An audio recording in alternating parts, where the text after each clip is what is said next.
आज की ये कथा हर कोई नहीं सुन सकता।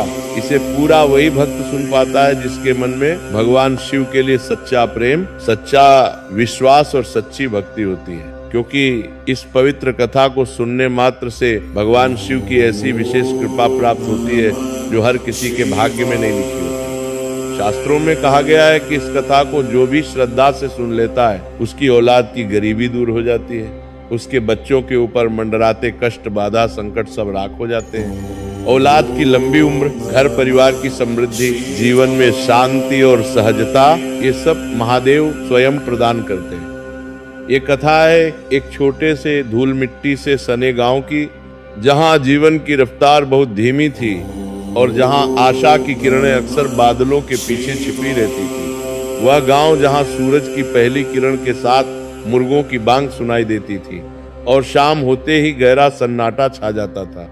गांव के कच्चे रास्तों पर धूल उड़ती रहती थी और बरसात के मौसम में कीचड़ इतना हो जाता था कि चलना दूभर हो जाता था। इसी गांव के एक कोने में, बाकी घरों से थोड़ा दूर, एक कच्चे टूटे मकान में रहती थी माँ कांता, जिनकी पूरी दुनिया उनके 2 बेटों के इर्द गिर्द घूमती थी। बड़ा बेटा था गोविंद, जिसकी आंखों में बचपन से ही जिम्मेदारी की गहरी झलक थी। उसके कंधे उम्र से पहले ही भारी हो गए थे। उसकी आंखों में एक अजीब सी परिपक्वता थी जो उसके साथियों में नहीं दिखती थी। जब वह सुबह उठता तो उसकी पहली नजर अपनी माँ के चेहरे पर जाती थी। देखता था कि रात में उन्होंने ठीक से सोया है या नहीं। छोटा था तिलक, जो अपनी माँ की तरह ही शांत स्वभाव का था और माँ का सच्चा भक्त था। तिलक में एक अलग ही गुण था, वह चीजों को गहराई से समझता था। जब सब बच्चे खेल रहे होते थे तब तिलक किसी टूटी हुई चीज को देखकर सोचता रहता था कि ये कैसे काम करती होगी। उनके घर में धन संपत्ति के नाम पर सिर्फ था एक टूटा हुआ मिट्टी का दीपक जो पीढ़ियों से चला आ रहा था, और पुराने हो चुके शिवजी की एक तस्वीर जिसके रंग उड़ चुके थे। लेकिन माँ कांता के लिए ये तस्वीर किसी खजाने से कम नहीं थी। वह तस्वीर उनकी दादी सास की थी, जिन्होंने मरते समय कांता के हाथ में रखी थी और कहा था, बेटी, ये शिवजी की तस्वीर हमारे परिवार की असली संपत्ति है। चाहे कुछ भी हो जाए, इसे कभी मत छोड़ना। माँ कांता की असली संपत्ति तो उनका अटूट विश्वास था। सुबह से शाम तक उनके होठों पर सिर्फ एक ही मंत्र होता था, ओम नमः शिवाय। हर मुश्किल में, हर निवाले से पहले, हर सांस में वे शिव का ही नाम लेती थी। जब कभी पड़ोसियों की महिलाएं उन्हें देखकर दया भरी नजरों से देखती थी और कहती थी, अरे कांता, तुम्हारा भगवान कहाँ है? तुम्हें इतना दुख क्यों दे रहा है? तब कांता माँ बस मुस्कुरा देती थी और कहती थी, दीदी, भगवान मुझे दुख नहीं दे रहे, वे मेरी परीक्षा ले रहे हैं। सोना भी तो आग में तपकर ही कुंदन बनता है ना। उन्हें पक्का विश्वास था कि उनके भोलेनाथ उनकी परीक्षा ले रहे हैं, लेकिन अंत में वही उनकी नैया पार लगाएंगे। गोविंद और तिलक बचपन से ही कठोर परिश्रम करते आ रहे थे। उन्होंने स्कूल का मुंह तक नहीं देखा था, क्योंकि घर की हालत ऐसी नहीं थी। जब गांव के अन्य बच्चे किताबों के साथ स्कूल जाते थे, तब ये दोनों भाई खेतों की ओर निकल जाते थे। गांव में मजदूरी का काम हो या किसी के खेत में हाथ बंटाना, दोनों भाई कभी पीछे नहीं हटते थे। गोविंद की मजबूत भुजाएं देखकर लोग उसे भारी सामान उठाने का काम देते थे और तिलक की सूझबूझ देखकर उसे छोटे मोटे काम सौंपते थे। लेकिन कहते हैं ना, जब समय बुरा होता है तो मेहनत का फल भी कम मिलता है। कई बार तो ऐसा होता था कि दोनों भाई सुबह से शाम तक खेतों में पसीना बहाते रहते थे, पर शाम को उन्हें सिर्फ 2 मुट्ठी अनाज या कुछ सिक्के मिलते थे। जब वे थके हारे शाम को घर लौटते थे तो उनकी माँ के पास उन्हें खिलाने के लिए सिर्फ पानी और नमक ही होता था। कभी कभी तो बस उबला हुआ पानी और थोड़ा सा नमक, बस यही उनका भोजन होता था। उस समय कांता माँ की आंखों में नमी आ जाती थी। वे अपने बेटों का मुंह नहीं देख पाती थी, पर अगले ही पल वे अपने आंसू पोंछकर मुस्कुराकर कहती थी, घबराओ नहीं मेरे बच्चों, ये रूखा सूखा भोजन भी शिव का प्रसाद है। हम इसे प्रसाद समझकर खाएंगे। जिस दिन वे खुश होंगे उस दिन हमारे आंगन में भी खुशहाली के फूल खिलेंगे। मेरे भोलेनाथ कभी अपने भक्तों को भूखा नहीं रखते, ये सब उनकी लीला है। गोविंद का मन इन बातों से और भी अधिक व्यथित हो जाता था। वह जानता था कि उसकी माँ की भक्ति सच्ची है, पर उसकी जवानी माँ को इस हाल में देखकर तड़पती थी। वह रात रात भर जागता और सोचता, कब तक ऐसे चलेगा? क्या हमारी किस्मत में सिर्फ संघर्ष ही लिखा है? क्या मैं अपनी माँ को कभी सुखी नहीं देख पाऊंगा? वह अपनी भुजाओं को देखता जिनमें अपार शक्ति थी, पर उसे लगाने के लिए गांव में कोई बड़ा अवसर नहीं था। रात के अंधेरे में वह अपनी माँ को चुपचाप रोते हुए भी देख लेता था। जब वे सोचती थी कि उनके बेटे सो गए हैं, यह दृश्य उसके दिल को चीर देता था। एक दिन गांव में एक अजीब सी हलचल हुई। दोपहर का समय था और गर्मी इतनी तेज थी कि सड़कें सुनसान थीं। लोगों ने देखा कि गांव की कच्ची सड़क पर धूल उड़ाती हुई एक चमकती हुई बड़ी गाड़ी आकर रुकी है। ऐसी गाड़ी इस गांव में पहली बार देखी जा रही थी। उस गाड़ी से उतरा एक अमीर, शानदार सफेद कपड़े पहने हुआ आदमी, जिसके हाथ में सोने की घड़ी चमक रही थी और उसके चेहरे पर एक अलग ही आत्मविश्वास की चमक थी। उसके जूते इतने चमकदार थे कि उनमें सूरज की रोशनी प्रतिबिंबित हो रही थी। गांव वालों ने तुरंत फुसफुसाहट शुरू कर दी। ये कौन है? ये कहां से आया है? क्या ये कोई सरकारी अफसर है या कोई बड़ा व्यापारी? गोविंद और तिलक भी दूर खड़े होकर एक पेड़ के नीचे ये दृश्य देख रहे थे। उनकी आंखें उस आदमी की चमचमाती कार और उसके साफ सुथरे कपड़ों पर ठहर गईं। उन्होंने कभी इतनी शानदार चीजें नहीं देखी थी। ये आदमी गांव का नहीं था, ये तो साफ दिख रहा था।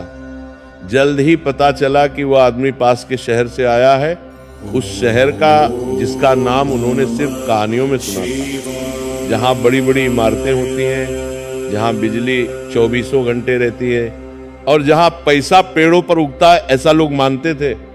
तिलक ने अपने बड़े भाई के कंधे पर हाथ रखा और धीरे से उदासी भरे स्वर में कहा, भैया, क्या हम भी कभी ऐसे बन पाएंगे? क्या हम भी कभी ऐसी गाड़ी में बैठेंगे? क्या माँ को भी कभी अच्छे कपड़े पहनाएंगे? गोविंद ने गहरी सांस ली, उसकी छाती भर आई। उस अमीर आदमी को देखना उनके लिए सिर्फ एक दृश्य नहीं था, बल्कि वो एक प्रतीक था, एक संकेत था कि उनके जीवन में भी बदलाव की संभावना है। उसने तिलक को देखा, फिर आसमान की ओर देखा, जैसे शिव जी से पूछ रहा हो, क्या अब समय आ गया है प्रभु? क्या अब हमारी किस्मत बदलने वाली है? उसकी आंखों में एक नई चिंगारी जल उठी थी। उस शाम गोविंद ने फैसला कर लिया था कि अब और नहीं, अब कुछ करना होगा। उसी रात जब माँ कांता अपने छोटे से कोने में बैठकर टिमटिमाते दीपक के सामने शिव पूजा कर रही थी, तब गोविंद और तिलक अपने फटे पुराने कपड़ों में उनके पास आए। उनके चेहरों पर एक अजीब सा दृढ़ संकल्प था। गोविंद ने अपनी आवाज को थरथराने से रोकते हुए कहा, माँ, अब और नहीं, हम आपकी ये हालत नहीं देख सकते। हमने एक फैसला किया है। माँ कांता ने अपनी पूजा बीच में ही रोक दी। उन्होंने प्यार से उनके चेहरे को सहलाया और पूछा, क्या फैसला मेरे लाल? तुम दोनों इतने गंभीर क्यों दिख रहे हो? तिलक ने अपने भाई की ओर देखते हुए उत्तर दिया, माँ, हम शहर जाएंगे, उसी शहर जहाँ से वो आदमी आया था। हमें पता है कि वहाँ काम है, वहाँ अवसर है। हम वहाँ मजदूरी करेंगे, कुछ सीखेंगे और आपके लिए एक खुशहाल जीवन लेकर वापस आएंगे। हम अब ये गरीबी नहीं सहेंगे माँ, हम आपको सुखी देखना चाहते हैं। माँ कांता की आंखों में आंसू आ गए। उनके बच्चों का यह निर्णय उन्हें एक बड़ी चुनौती लग रहा था।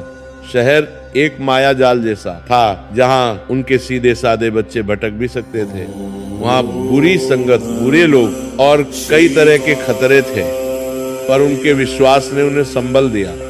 उन्होंने अपने दोनों बेटों को अपने सीने से लगाकर गले लगाया। उनके आंसू बेटों के कंधों पर गिर रहे थे। फिर उन्होंने उनके कान में धीरे से फुसफुसाया, जाओ मेरे बच्चों, मैं तुम्हें रोकूंगी नहीं, पर एक बात हमेशा याद रखना, अपने काम में हमेशा ईमानदार रहना, कभी किसी को धोखा मत देना और हर पल हर सांस में शिव जी को याद रखना। जिस भी रास्ते पर चलो, हर बाधा को शिव की परीक्षा समझना और जान लेना कि मैं यहाँ इसी घर में तुम्हारे लिए दिन रात अखंड जाप करती रहूंगी। मेरी प्रार्थनाएं तुम्हारे साथ रहेंगी। और याद रखना, गरीबी कोई पाप नहीं है, पर बेईमानी सबसे बड़ा पाप है। ये बात सुनकर गोविंद और तिलक का संकल्प और भी मजबूत हो गया। उन्होंने अपनी माँ के चरण छुए और मन ही मन शपथ ली कि वे अपनी माँ की इज्जत बढ़ाएंगे। अगले दिन सुबह के पहले उजाले में, जब गांव अभी सो रहा था, उन्होंने अपनी माँ के चरण छुए। माँ ने उन्हें माथे पर तिलक लगाया, उनके सिर पर हाथ रखकर शिव का आशीर्वाद मांगा। गोविंद और तिलक ने केवल 2 जोड़ी पुराने कपड़े और माँ का दिया हुआ थोड़ा सा सूखा भोजन, जो सिर्फ 2-3 दिन का था, लेकर एक अज्ञात यात्रा पर निकल पड़े। उनकी पीठ पर सिर्फ एक पुरानी फटी गठरी थी, पर उनके हृदय में भोलेनाथ का नाम और सपनों का बड़ा बोझ था। जब वे गांव की सीमा पार कर रहे थे, तब उन्होंने पीछे मुड़कर देखा। उनकी माँ दरवाजे पर खड़ी होकर उन्हें देख रही थी, हाथ जोड़कर शिव का नाम ले रही थी। यह दृश्य गोविंद और तिलक के दिल में हमेशा के लिए अंकित हो गया, और यहीं से शुरू होती है संघर्ष की असली कहानी। क्या उन्हें शहर में काम मिलेगा? क्या उनका अटूट विश्वास उन्हें उस मायावी दुनिया में बचा पाएगा? गोविंद और तिलक जब कई दिनों की कठिन पैदल यात्रा के बाद शहर की सीमा पर पहुंचे, तो उनके पैरों में छाले पड़ चुके थे। उनका गला सूख रहा था और शरीर थकान से चूर। पर जैसे ही उन्होंने शहर को देखा, उनकी आंखें चौंधिया गईं। ये उनके गांव जैसा बिल्कुल नहीं था। चारों ओर शोर था, गाड़ियों का हॉर्न, लोगों की चीख पुकार, फैक्ट्रियों से निकलता धुआं, भागते लोग जो एक दूसरे से टकराते हुए अपनी मंजिल की ओर बढ़ रहे थे, और ऊंची ऊंची इमारतें थीं जो आसमान को छूने की होड़ में लगी थीं। शहर की चमक दमक उन्हें एक पल के लिए तो अचंभित कर गई, पर अगले ही पल इस विशाल और निर्दयी शहर ने उन्हें उनकी छोटी सी औकात का एहसास करा दिया। जब वे सड़क पर चल रहे थे, तो लोग उनके फटे पुराने कपड़ों को देखकर नाक भौं सिकोड़ रहे थे। कोई उन्हें धक्का देकर निकल जाता तो कोई घृणा से देखता था। उन्हें गांव में यह भ्रम था कि शहर में काम आसानी से मिल जाता है, पर वास्तविकता बड़ी कठोर थी। गोविंद और तिलक ने दिन रात एक कर दिया। वे हर गली में भटके, हर कारखाने के दरवाजे खटखटाए, हर निर्माण स्थल पर जाकर खड़े हुए। उन्होंने विनती की, हाथ जोड़े, गिड़गिड़ाए, साहब कोई भी काम दे दो, हम भूखे हैं, भैया हमें काम आता नहीं, पर हम सीख लेंगे, बस एक रोटी का जुगाड़ हो जाए, हमें एक मौका दो। पर हर जगह से उन्हें एक ही जवाब मिलता है, यहाँ अनपढ़ों के लिए कोई जगह नहीं है, जाओ कहीं और देखो, तुम गंवार लोग यहाँ क्या करोगे? या फिर लोग उन्हें गांव के सीधे साधे लौंडे समझकर ठगने की कोशिश करते। कोई कहता हाँ काम है, पर पहले 100 रुपये जमा करो। कोई कहता काम तो मिल जाएगा, पर तुम्हें पहले महीने की तनख्वाह मुझे देनी होगी। दोनों भाई थक कर चूर हो जाते थे। रात होते ही वे किसी पुल के नीचे या किसी सुनसान इमारत के कोने में जाकर लेट जाते थे। उनका लाया हुआ सूखा भोजन 2-3 दिन में ही खत्म हो गया। अब उनके पास सिर्फ पीने के लिए पानी था, वो भी सार्वजनिक नल से, और रात बिताने के लिए किसी पुल के नीचे की ठंडी और गीली जगह। कई रातें तो उन्होंने भूखे पेट ही गुजारी, सिर्फ पानी पीकर ठंड में ठिठुरते हुए, एक दूसरे से चिपक कर सोते हुए। गोविंद बड़ा होने के नाते अपनी थकान और निराशा को छिपाने की पूरी कोशिश करता था। वह तिलक के सामने मजबूत बनने की कोशिश करता था, पर जब वह तिलक का मुरझाया हुआ चेहरा देखता, उसकी धंसी हुई आंखें देखता, तो उसका दिल टूक टूक कर रोता था। एक रात तो तिलक इतना कमजोर हो गया था कि वह चल भी नहीं पा रहा था। गोविंद ने उसे अपनी पीठ पर लादा और एक सरकारी अस्पताल तक ले गया, जहां मुफ्त इलाज होता था।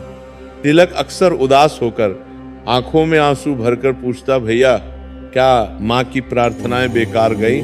क्या भोले बाबा ने हमें त्याग दिया? क्या हमने गलती की जो गांव छोड़कर आए? शायद हमें वापस लौट जाना चाहिए भैया। ऐसे समय में गोविंद अपनी सारी शक्ति जुटाकर उसे गले लगाता। उसकी आंखों से भी आंसू निकल आते थे, पर वह उन्हें छिपा लेता था। वो जानता था कि तिलक का विश्वास डगमगा रहा है और उसे सहारा देना उसका फर्ज है। गोविंद कहता, तिलक ये क्या कह रहा है? तू माँ को जानता है, उनकी प्रार्थनाएं तो कभी बेकार नहीं जा सकती, और हमारे भोलेनाथ तो महादेव हैं, वो कभी अपने भक्तों को नहीं छोड़ते। ये हमारी कठिन परीक्षा चल रही है। याद है माँ ने क्या कहा था? हर बाधा को शिव की परीक्षा समझना। अगर हम अभी हार मान लिए तो माँ का क्या होगा? उन्होंने हम पर कितना भरोसा किया है, हम उनका भरोसा नहीं तोड़ेंगे तिलक, बस थोड़ा और धैर्य रखें। जब उनका मन बिल्कुल टूट जाता, जब लगता था कि अब कुछ नहीं हो सकता, तो वे दोनों किसी शांत कोने में बैठकर आंखें बंद कर लेते और अपनी माँ की तरह मन ही मन ओम नमः शिवाय का जाप करते। कभी कभी तो वे घंटों तक बैठकर जाप करते रहते थे। इस जाप से उन्हें एक अजीब सी शांति और अदृश्य ऊर्जा मिलती थी। उन्हें लगता था जैसे उनकी माँ की आवाज उनके पास ही कहीं गूंज रही हो। हिम्मत मत हारो मेरे बच्चों, भोलेनाथ तुम्हारे साथ है। इस बीच गांव में माँ कांता की हालत भी कुछ ठीक नहीं थी। बेटे शहर चले गए थे और उनकी चिंता उन्हें अंदर ही अंदर खाए जा रही थी। रात में वे सो नहीं पाती थी। उन्हें पता था कि उनके बच्चे कितने सीधे और भोले हैं और शहर कितना निर्दयी हो सकता है। वे सोचती थी कहीं मेरे बच्चों को खाना तो मिल रहा है, कहीं वे बीमार तो नहीं हो गए, कहीं उन्हें कोई सता तो नहीं रहा। कांता माँ ने अपना हर पल शिव की भक्ति में लगा दिया था। सुबह 4 बजे उठकर स्नान करती, फिर पूजा शुरू करती जो दोपहर तक चलती थी। उनका घर अब एक छोटा सा मंदिर बन गया था। वे अखंड दीपक जलाकर रखती थी। वह दीपक कभी नहीं बुझता था। दिन में कई बार रुद्राक्ष की माला लेकर बैठ जाती थी और आंसू बहाते हुए प्रार्थना करती थी, हे मेरे भोलेनाथ, मेरे आराध्य, मेरे सर्वस्व, मेरे बच्चों को सहारा देना, उन्हें भटकने न देना। उनके मार्ग की हर बाधा को तुम स्वयं पार करना। वे भोले हैं प्रभु, वे सीधे हैं, उन्हें बुरी संगत से बचाना, उनके पेट में अन्न डालना। प्रभु मैं जानती हूँ आप उन पर कृपा करेंगे, मैं तो बस आपका नाम लेती रहूंगी। वह फूट फूट कर रोती थी, पर अगले ही पल शिव का ध्यान करके अपने मन को शांत कर लेती थी। गांव की महिलाएं जब उन्हें इस हालत में देखती तो कहती, अरे कांता, तू पागल हो गई है क्या? दिन रात भगवान का नाम लेती रहती है, ठीक से खाती पीती भी नहीं, तेरे बेटे कहाँ हैं पता भी नहीं, और तू यहाँ पूजा कर रही है। पर कांता माँ बस मुस्कुरा देती और कहती, दीदी मुझे मेरे बच्चों से ज्यादा शिव जी पर भरोसा है, वो उनकी रक्षा करेंगे। उन्हें अपने बच्चों से ज्यादा शिव की शक्ति पर विश्वास था। वह जानती थी कि शहर की कठिनाइयां उनके बच्चों का कच्चा मन तोड़ सकती है, पर उन्हें यह भी विश्वास था कि भक्ति की शक्ति उन्हें टूटने नहीं देगी।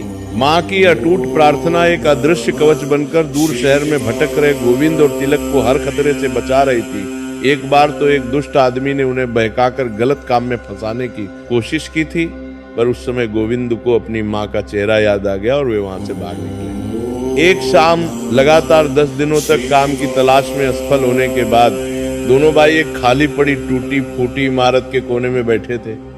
उनके कपड़े मैले हो चुके थे, चेहरे पर दाढ़ी बढ़ाई थी, उनकी आंखों में निराशा की गहरी छाप थी, उनकी जेब पूरी तरह खाली थी और पेट भूख से इतना जल रहा था कि दर्द हो रहा था। तिलक की हालत बहुत खराब हो चुकी थी, वो कमजोरी से लगभग बेहोश हो रहा था।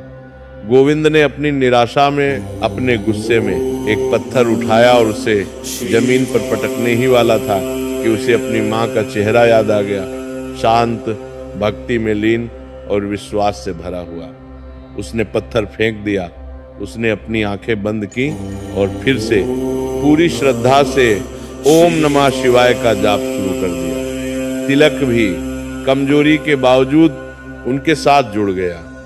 अचानक उन्हें लगा जैसे उनके कानों में किसी की आवाज आई हो, हिम्मत मत हारो बेटा। जैसे ही उन्होंने आंखें खोली, उन्होंने देखा कि उस अंधेरी इमारत के पास एक छोटा सा चाय वाला अपनी दुकान बंद कर रहा था। वो आदमी उनके पास आया, उसकी आंखों में दया थी। उसने उनकी थकान, मायूसी और भूख भांप ली। अरे भाई, तुम दोनों यहाँ ऐसे क्यों बैठे हो? बड़े परेशान लग रहे हो, कितने दिन से कुछ खाया है? उस आदमी ने पूछा। गोविंद ने अपनी सारी कहानी टूटे बिखरे शब्दों में उसे सुनाई। कैसे वे गांव से आए हैं, कैसे उनकी माँ शिव की भक्त हैं, कैसे उन्हें काम नहीं मिल रहा, कैसे वे भूखे हैं। चाय वाले का नाम था शंकर, यानी कि एक और संकेत, जैसे शिव जी ने उसे भेजा हो। शंकर ने उन्हें ध्यान से देखा, उनकी आंखों में ईमानदारी देखी, मुस्कुराया और कहा, घबराओ नहीं भाई, शहर बड़ा है पर यहाँ अच्छे लोग भी हैं, तुम मेरे साथ चलो। शंकर ने उन्हें अपनी छोटी सी दुकान में ले जाकर ना सिर्फ पेट भरकर खाना खिलाया, गरम चाय, रोटी और सब्जी, बल्कि उन्हें एक बहुत बड़ा सहारा भी दिया। खाना खाते समय दोनों भाइयों की आंखों में आंसू आ गए। इतने दिनों बाद उन्होंने गरम खाना खाया था। उसने उन्हें बताया कि शहर के बाहरी इलाके में एक बड़ी फैक्ट्री है जहां नए मजदूरों को काम पर रखा जा रहा है और वह कल सुबह उन्हें वहां तक पहुंचा देगा। उसने उन्हें रात में अपनी दुकान में ही सोने की जगह दी। गोविंद और तिलक ने उस अजनबी शंकर के सामने सिर झुकाया, उसके पैर छुए।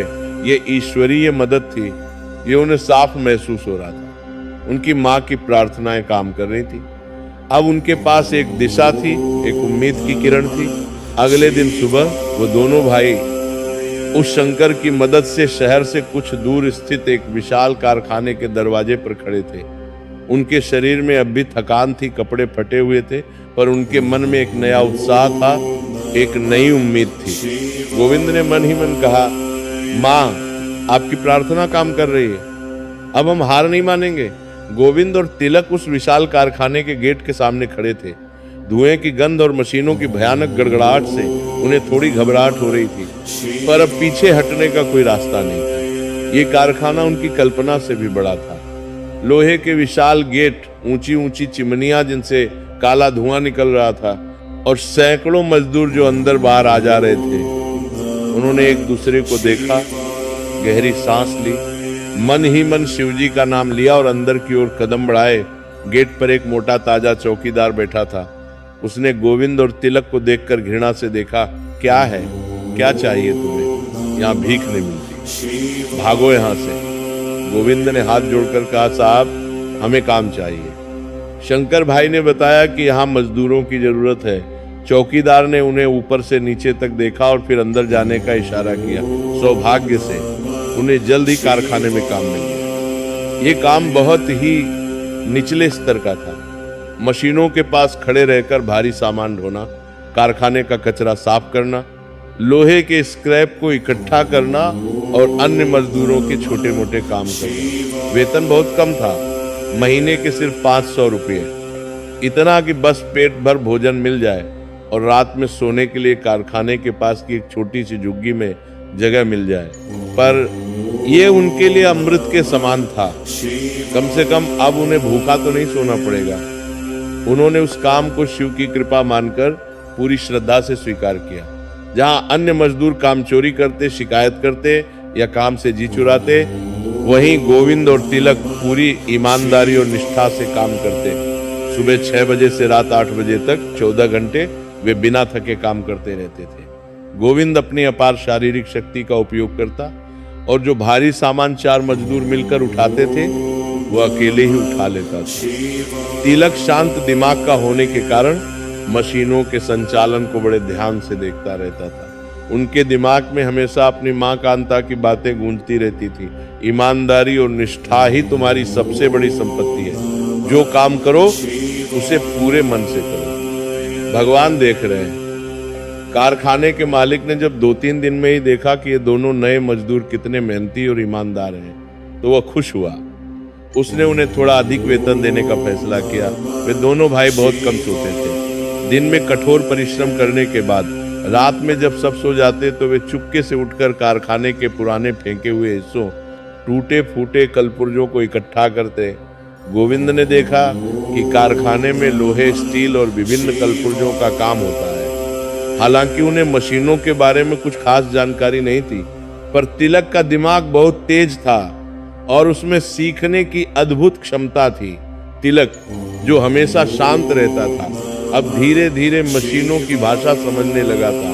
वह घंटों तक देखता रहता था कि कौन सा पुर्जा कैसे काम करता है, कौन सा पुर्जा किस कारण खराब होता है, किस धातु में कितनी मजबूती होती है।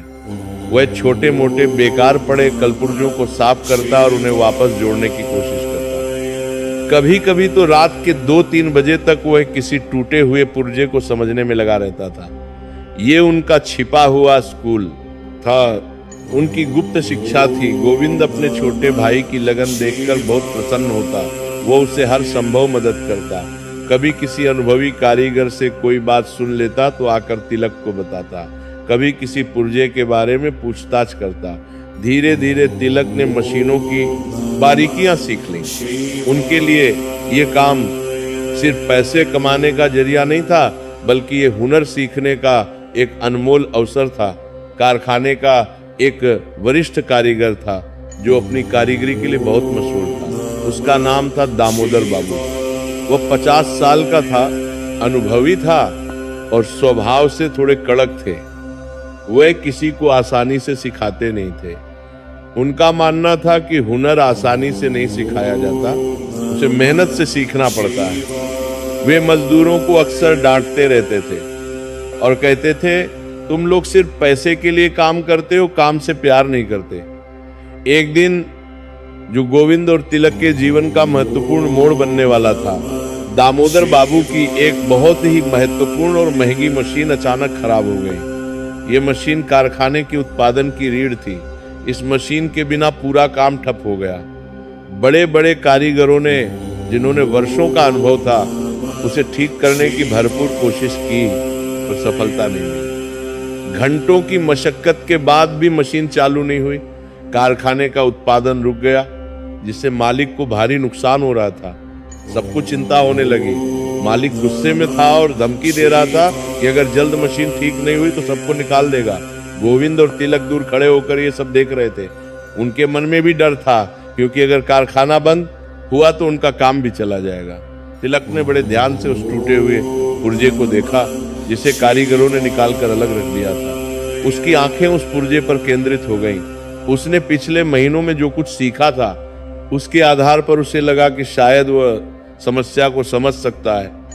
गोविंद ने जब देखा कि तिलक उस पुर्जे की ओर बढ़ रहा है, तो उसने उसे रोकते हुए कहा, तिलक तू क्यों रिस्क ले रहा है? ये बड़े बड़े अनुभवी कारीगरों का काम है। तू तो अभी सीख ही रहा है।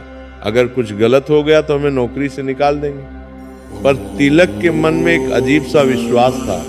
एक आंतरिक आवाज थी जो कह रही थी, कोशिश तो कर। उसने अपने भाई को देखा और कहा, भैया, माँ ने कहा था ना कि जो काम मन से करो भगवान मदद करते हैं। मुझे लगता है मैं इसे ठीक कर सकता हूँ, कम से कम कोशिश तो करने दो। गोविंद ने सोचा, फिर हिम्मत करके कहा, ठीक है। पर संभल कर तिलक ने धीरे से दामोदर बाबू के पास जाकर हाथ जोड़कर विनम्रता से पूछा, बाबूजी, क्या मैं उस पुर्जे को एक बार देख सकता हूँ? शायद मैं कुछ मदद कर सकूं। दामोदर बाबू को उस साधारण मजदूर के साहस पर पहले तो बहुत गुस्सा आया। उन्होंने तिलक को घूर कर देखा और कहा, तुम क्या जानते हो मशीनों के बारे में? तुम तो कचरा साफ करने वाले हो, हट जाओ यहाँ से। पर जब उन्होंने तिलक की आंखों में निष्ठा, सच्चाई और ज्ञान की प्यास देखी तो वो थोड़े शांत हो गए। उन्हें याद आया कि उन्होंने भी इसी तरह शुरुआत की थी। उन्होंने व्यंग्य से कहा, जा देख ले, वैसे भी अब तो ये कबाड़ ही है। अगर तू इसे ठीक कर दे तो मैं तुझे गुरु मान लूंगा। आसपास के सभी मजदूर हंस पड़े। तिलक ने बिना किसी की परवाह किए वो भारी पुर्जा उठाया। उसने पहले उसे बहुत सावधानी से साफ किया, धूल और मैल हटाया। फिर अपनी सालों की, यानी पिछले कुछ महीनों की मेहनत से सीखे गए अनुभव के आधार पर उसने एक बहुत छोटी सी कमी पहचानी। पुर्जे में एक बारीक दरार थी जिसे किसी ने नहीं देखा था, और उसके अंदर का एक छोटा स्प्रिंग टूट गया था। तिलक ने अपने औजारों से, जो उसने कबाड़ से ही बनाए थे और जिन्हें वह छिपा कर रखता था, उसे ठीक करने की कोशिश शुरू की। उसने कबाड़ से एक पुराना स्प्रिंग निकाला, उसे साफ किया और बड़ी सावधानी से उस टूटे पुर्जे में लगाया। सभी लोग उसे देख रहे थे, कुछ हंस रहे थे, कुछ उत्सुक थे। दामोदर बाबू भी हाथ में हाथ धरे खड़े थे। करीब 1 घंटे की कठिन मशक्कत के बाद, जिसमें तिलक के माथे पर पसीना आ गया था और उसके हाथ कांपने लगे थे, उसने वो पुर्जा लाकर दामोदर बाबू को दिया। दामोदर बाबू ने झुंझलाहट में ये सोचते हुए कि ये तो बेकार ही होगा, वो पुर्जा मशीन में लगाया और उसे चालू किया। और फिर चमत्कार हुआ। जो विशाल मशीन घंटों से बंद पड़ी थी, जिसे बड़े बड़े कारीगर ठीक नहीं कर पाए थे, वो धीरे धीरे गड़गड़ाहट के साथ चालू हो गई। पहले धीमी आवाज आई, फिर पूरी मशीन चालू हो गई। कारखाने में तालियां बज उठी। मजदूर आश्चर्य से एक दूसरे को देखने लगे। दामोदर बाबू की आंखें आश्चर्य से खुली रह गईं। उन्होंने तिलक को ऊपर से नीचे तक देखा। उन्हें विश्वास नहीं हुआ कि जिस काम को उनके जैसे अनुभवी और बड़े बड़े कारीगर नहीं कर सके, वो इस भोले भाले गांव के लड़के ने, जो सिर्फ कुछ महीने पहले यहाँ आया था, कर दिखाया। उनके मन में सम्मान जाग उठा। उन्होंने पूछा, ये तुमने कैसे किया बालक? तुमने यह सब कहाँ सीखा? तिलक ने सिर झुकाकर विनम्रता से कहा, बाबूजी, मैंने कुछ खास नहीं किया। मैंने बस इसे रोज देखा है, ध्यान से देखा है, ये कैसे काम करता है। ये सब मैंने आपको और दूसरे कारीगरों को देखकर सीखा, और ये सब महादेव की कृपा है। मैंने बस अपनी माँ की शिक्षा याद रखी, काम को पूरे मन से करो, ईमानदारी से करो। उस दिन के बाद गोविंद और तिलक का मान सम्मान कारखाने में बहुत बढ़ गया। दामोदर बाबू ने उन्हें बुलाया और कहा, तिलक तुम में हुनर है, मैं तुम्हें अपना शिष्य बनाना चाहता हूँ, और गोविंद तुम भी बहुत मेहनती हो, मैं तुम दोनों को सिखाऊंगा। ये गोविंद और तिलक के लिए सपने जैसा था। एक मास्टर कारीगर उन्हें सिखाने को तैयार था। उस दिन से दामोदर बाबू ने उन्हें अपना शिष्य बना लिया। उन्होंने उन्हें कठिन और नया हुनर सिखाना शुरू किया। सुबह से शाम तक काम और शाम को दामोदर बाबू के साथ विशेष प्रशिक्षण। दोनों भाई अब केवल मजदूर नहीं थे, वे कुशल कारीगर बनने की राह पर थे। गोविंद जहां प्रबंधन और व्यवस्थापन के गुण सीख रहा था, कैसे काम को व्यवस्थित करें, कैसे लोगों को संभालें, कैसे समय का प्रबंधन करें, वहीं तिलक मशीनरी और तकनीकी ज्ञान में दिन ब दिन पारंगत होता जा रहा था। दामोदर बाबू कड़क थे, पर उनका दिल साफ था। वे कहते, देखो लड़कों, हुनर ही असली दौलत है। पैसा आता जाता रहता है, पर हुनर हमेशा साथ रहता है। और सबसे बड़ी बात, ईमानदारी। बिना ईमानदारी के हुनर भी बेकार है। उन्होंने गोविंद और तिलक में वह लगन देखी जो आजकल के युवाओं में नहीं थी। करीब 1.5 साल बीत गए। गोविंद और तिलक अब पूरी तरह से प्रशिक्षित कारीगर बन चुके थे। उनकी तनख्वाह भी बढ़ गई थी। वे अब हर महीने अपनी माँ को पैसे भेजने लगे थे। जब पहली बार उन्होंने 500 रुपये गांव भेजे तो माँ कांता की खुशी का ठिकाना नहीं रहा। उन्होंने उन पैसों को शिवजी के चरणों में रखा और रो पड़ी। देखा भोलेनाथ, मेरे बच्चे सफल हो रहे हैं, आपकी कृपा हो रही है। गांव में माँ कांता को अभी भी अपने बेटों की बहुत याद आती थी, पर अब उन्हें चिंता कम थी। पैसे आ रहे थे और कभी कभी गोविंद का पत्र भी आता था, जो गांव का पढ़ा लिखा आदमी उन्हें पढ़कर सुनाता था। एक रात उन्होंने सपने में देखा कि शिवजी स्वयं उनके सामने प्रकट हुए हैं और मुस्कुरा रहे हैं। शिवजी ने कहा, कांता, तुम्हारे बच्चों पर मेरी विशेष कृपा है। तुम्हारा विश्वास और तुम्हारा जप उन्हें सही मार्ग पर ले जा रहा है। अब चिंता मत करो, वे जल्द ही तुम्हारे पास लौटेंगे और तुम्हें बहुत खुशियां देंगे। माँ कांता सुबह उठी तो उनका मन अद्भुत शांति और आनंद से भरा हुआ था। उन्हें पक्का विश्वास हो गया था कि अब उनके बच्चों को सही रास्ता मिल चुका है। गोविंद और तिलक ने अब पर्याप्त पैसा बचा लिया था। 3 साल की कड़ी मेहनत के बाद उनके पास अच्छा खासा पैसा जमा हो गया था। और सबसे बड़ी बात, उन्होंने मास्टर कारीगरी सीख ली थी। अब वे सिर्फ मजदूर नहीं थे, वे कुशल कारीगर थे जो कठिन से कठिन मशीन को ठीक कर सकते थे, नए उपकरण बना सकते थे। शहर ने उन्हें तोड़ना चाहा था, पर उन्होंने शहर से सीखना चुना था। अब समय आ गया था वापस लौटने का, पर सिर्फ वापस लौटने का नहीं, बल्कि एक बड़े सपने को साकार करने का। एक शुभ दिन गोविंद और तिलक ने कारखाने के मालिक और दामोदर बाबू से आशीर्वाद लिया। मालिक ने उन्हें रोकने की कोशिश की, तुम दोनों यहाँ रहो, मैं तुम्हें अच्छा वेतन दूंगा। पर गोविंद ने विनम्रता से कहा, साहब, आपकी बहुत मेहरबानी है, पर हमें अपनी माँ के पास जाना है, अपने गांव में कुछ करना है। दामोदर बाबू की आंखों में आंसू आ गए। उन्होंने दोनों को गले लगाया और कहा, जाओ बच्चों, तुमने मुझे गर्व दिया, तुम जहां भी जाओगे कामयाब होगे। और फिर वे वापस अपने गांव की ओर चल दिए। इस बार वे पैदल नहीं थे, उनके पास बस का किराया था, उनके पास अच्छे कपड़े थे, चेहरे पर आत्मविश्वास था, और सबसे बड़ी बात, एक सपना था। जब वे अपने पुराने मिट्टी वाले घर के सामने पहुंचे तो उन्होंने देखा कि उनकी माँ कांता घर के दरवाजे पर बैठकर शिव का जाप कर रही थी। जैसे ही माँ ने अपने बेटों को स्वस्थ, सफल और आत्मविश्वास से भरपूर देखा, जैसे ही उन्होंने गोविंद की मजबूत काया और तिलक के चेहरे पर ज्ञान की चमक देखी, तो उनके हाथों से रुद्राक्ष की माला गिर गई। वह दौड़कर अपने बेटों से लिपट गईं। 3 साल बाद यह मिलन था। वह रोती रही, हंसती रही, अपने बेटों को बार बार छू कर देखती रही, जैसे विश्वास नहीं हो रहा हो। यह मिलन सिर्फ माँ और बेटों का मिलन नहीं था, यह भक्त और भगवान की कृपा का मिलन था। ये विश्वास की जीत थी। कांता माँ ने तुरंत अपने छोटे से मंदिर में जाकर भोलेनाथ का धन्यवाद किया, जिनके नाम पर उन्होंने वर्षों तक उपवास और जाप किया था। उन्होंने दीपक जलाया और कहा, धन्यवाद मेरे भोलेनाथ, आपने मेरा विश्वास रखा। लेकिन गोविंद और तिलक सिर्फ माँ से मिलने नहीं आए थे, वे एक बड़ा उद्देश्य लेकर आए थे। उस शाम जब तीनों एक साथ बैठे थे, गोविंद ने अपनी माँ को बताया, माँ हम वापस आ गए हैं, पर अब मजदूरी करने नहीं, हम यहाँ पर अपनी नई शुरुआत करेंगे। हम शहर में जो हुनर सीख कर आए हैं उससे अपने गांव की तस्वीर बदलेंगे, हम अपना काम शुरू करेंगे। माँ कांता ने पूछा, कैसा काम बेटा? तिलक ने उत्साह से कहा, माँ हम यहाँ एक कार्यशाला बनाएंगे, हम किसानों के लिए उपकरण बनाएंगे, गांव के लोगों की मदद करेंगे, हमने बहुत कुछ सीखा है। माँ कांता की आंखों में गर्व के आंसू थे। उन्होंने अपने बेटों को आशीर्वाद दिया। दोनों भाइयों ने अपनी छोटी सी जमा पूंजी, जो 3 साल की कड़ी मेहनत से बचाई थी, का उपयोग करके अपने घर के पीछे के एक छोटे से खाली हिस्से में एक छोटी सी कार्यशाला बनाने का फैसला किया।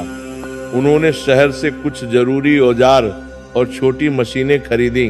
उनका विचार था कि वे आसपास के किसानों के लिए कृषि उपकरण बनाएंगे, हल, कुदाल और अन्य जरूरी चीजें, और गांव वालों के लिए छोटी मोटी मरम्मत का काम करेंगे।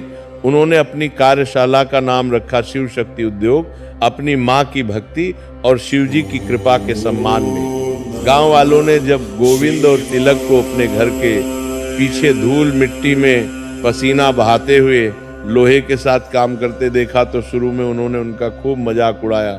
गांव की चौपाल पर बैठे बुजुर्ग कहते, अरे देखो शहर से लौटे हैं और फिर से यहाँ लोहा पीट रहे हैं, क्या मिला शहर जाकर, वहीं रहते तो अच्छा था। कुछ लोग व्यंग्य से कहते, इन 2 अनपढ़ों ने क्या सोच लिया है, गांव में भला कौन सी कंपनी चलेगी, ये तो पागल हो गए हैं, शहर की हवा लग गई है इन्हें, 2 दिन में ये सब बंद हो जाएगा। कुछ और भी कठोर थे, इन्हें तो शहर में रहकर बड़ा वेतन कमाना चाहिए था, यहाँ आकर क्या करेंगे, हमारे गांव में तो किसी के पास पैसे ही नहीं है कि ये लोग कुछ बेच सकें, भूखे मर जाएंगे ये दोनों। लेकिन गोविंद और तिलक ने किसी की परवाह नहीं की। उन्होंने अपने कानों को बंद कर लिया। उन्हें पता था कि उनका काम ही उनकी पहचान बनेगा, बातें नहीं। जब लोग मजाक उड़ाते तो गोविंद मुस्कुरा देता और कहता, भैया हम अपना काम कर रहे हैं, समय बताएगा कि हम सही हैं या गलत। कांता माँ ने उन दोनों को अपार बल दिया। वे हर सुबह सूरज उगने से पहले उठकर कार्यशाला में जाती थीं और गंगा जल छिड़कती थीं, फिर शिव का आह्वान करती थीं, हे महादेव, मेरे बच्चों के इस नए उद्यम को आप सफल बनाना। जो भी काम हो वो ईमानदारी से हो, जो भी ग्राहक आए वो संतुष्ट होकर जाए। वह कार्यशाला के हर कोने में धूप दीप करती थी। शुरुआत बेहद कठिन थी। सबसे पहली समस्या थी बिजली की। गांव में बिजली दिन में सिर्फ 2-3 घंटे आती थी, वह भी अनियमित, रात में तो बिल्कुल नहीं। इसलिए उन्हें ज्यादातर काम हाथ के औजारों से करना पड़ता था, जो बहुत मेहनत का काम था। दूसरी समस्या थी कच्चे माल की। शहर से लोहा और अन्य धातु मंगवाने में बहुत खर्च आता था, क्योंकि परिवहन महंगा था। और सबसे बड़ी समस्या थी गांव वालों का अविश्वास। लोगों को शहर की बनी चीजों पर ज्यादा भरोसा था, ना कि इन 2 नए लड़कों पर। जब भी कोई किसान कुछ खरीदने आता तो पहले पूछता, ये तुमने खुद बनाया है, ये टिकेगा, कहीं 3 दिन में टूट तो नहीं जाएगा। पहले 2 महीने तो ऐसे बीते कि एक भी ग्राहक नहीं आया। गोविंद और तिलक रोज कार्यशाला में बैठे रहते, औजार बनाते रहते, पर कोई खरीदार नहीं आता था। उनकी जमा पूंजी धीरे धीरे खत्म होती जा रही थी। कई रातें तो वे चिंता में सो नहीं पाते थे। एक दिन जब उनकी हिम्मत लगभग टूटने वाली थी, एक बड़ा किसान रामदीन उनकी कार्यशाला में आया।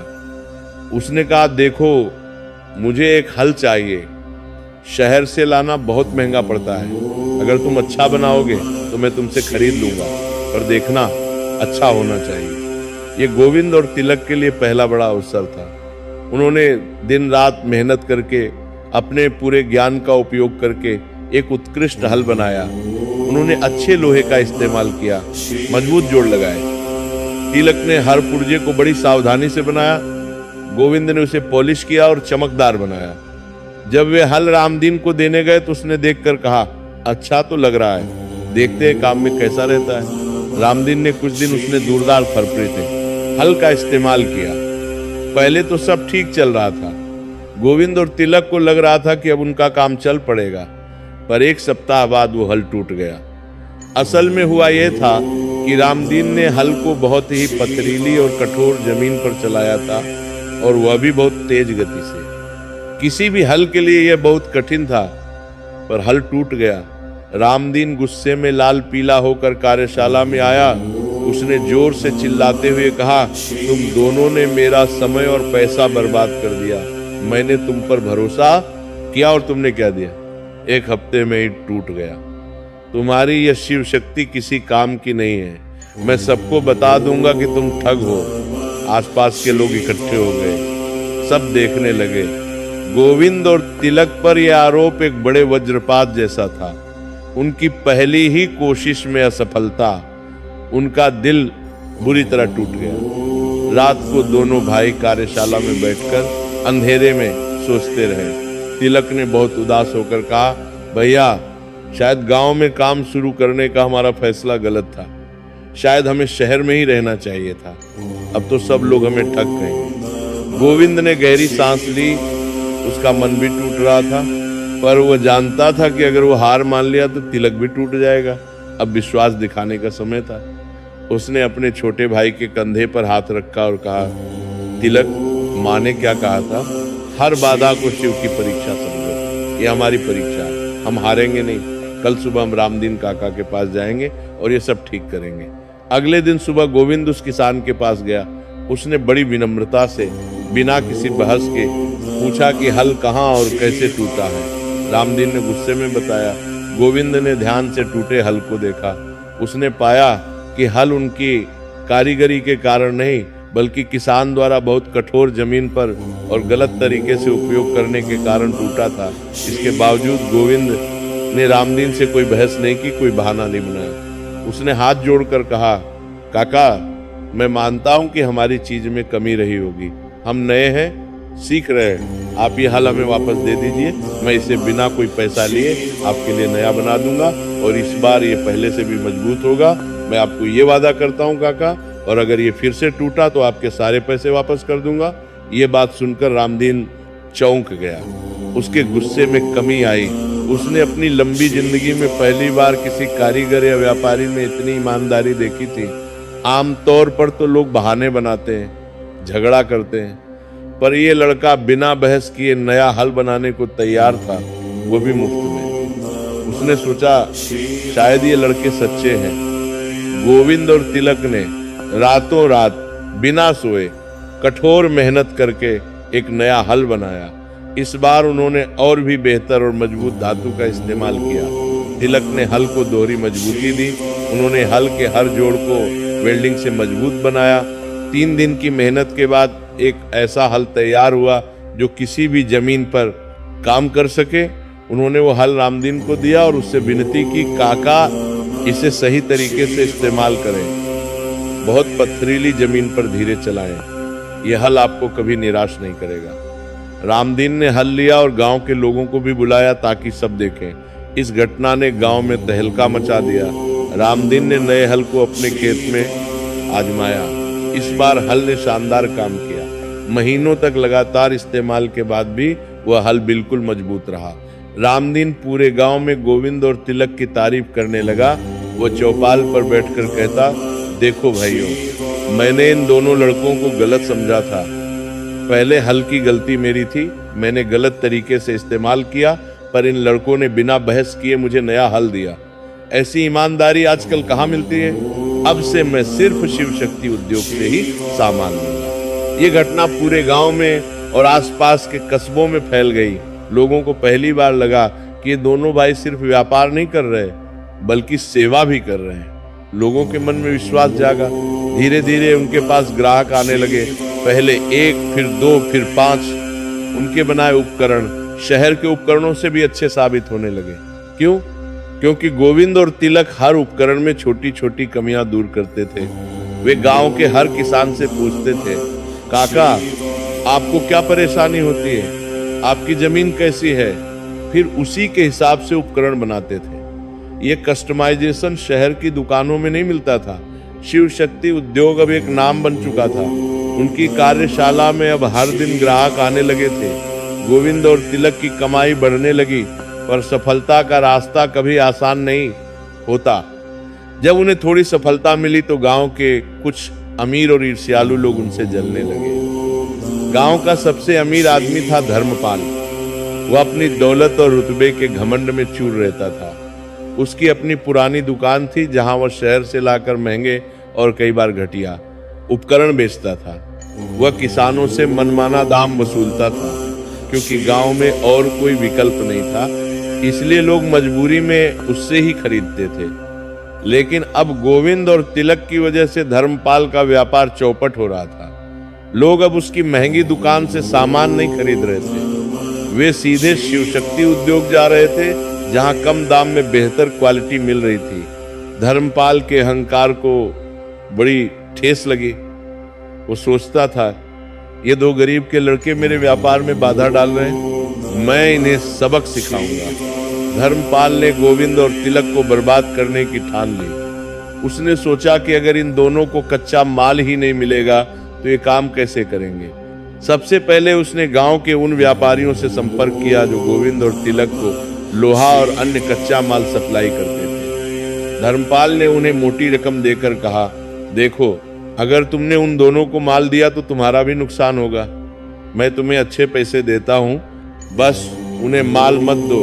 लालच में आकर उन सप्लायरों ने हाँ कर दी। एक दिन जब गोविंद और तिलक सुबह काम पर गए तो उन्हें पता चला कि उनका सारा कच्चा माल खत्म हो चुका है, और जब वे नया माल मंगवाने गए तो कोई भी उन्हें माल देने को तैयार नहीं था। हर भी मन नहीं था, माल पर परिवार देने को तैयार नहीं था।